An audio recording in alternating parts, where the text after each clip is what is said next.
Hello everyone! This is your card of the day. Check natin ano yung pinaka-mensahe para sa inyo. Ngayong araw na to. General reading only ha.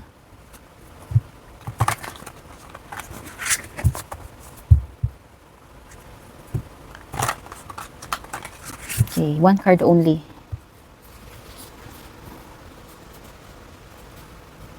Ito yung nahugot natin. We have here the Four of Swords. So, tinatanong ng card mo, bakit daw hindi ka nagpapahinga? Okay, baka yung iba sa inyo, kulang kayo sa tulog. Hyperactive lately. Yan. So, it's time to, take a rest. It's time para makabawi ng tulog, makapag-relax man lang. Okay, maaaring iba sa inyo dito, masyadong marami kayong naiisip. So yan, pahingan nyo muna yung kaisipan nyo, ipahingan nyo muna yung katawang lupa ninyo. Kumbaga, mag-recharge kayo ng batteries ninyo. Maaaring lowbat na kayo, drained na yung energy ninyo, kailangan na ng pahinga. Ganon din yung pag-iisip, baka ang tawag dito, cluttered. No, kailangan na i-clear yung kumbaga parang reset, 'di ba? Okay, maaaring ito ay period ng contemplation para sa iba sa inyo. Siguro kailangan yung mag-pause para makapag-isip-isip man lang, kailangan nyo munang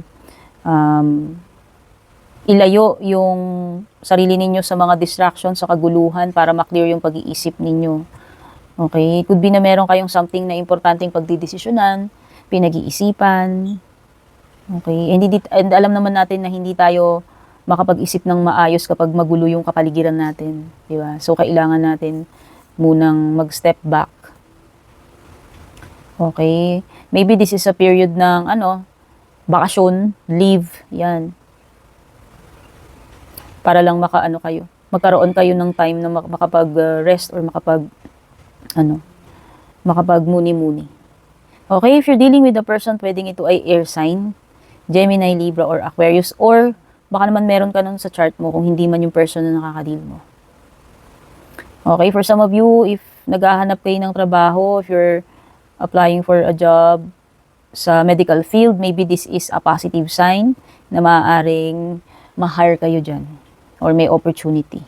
Okay, so yan yung mga messages na na-pick up ko dito sa inyong card of the day. Thank you so much for watching. Don't forget to subscribe, like, follow. Babush!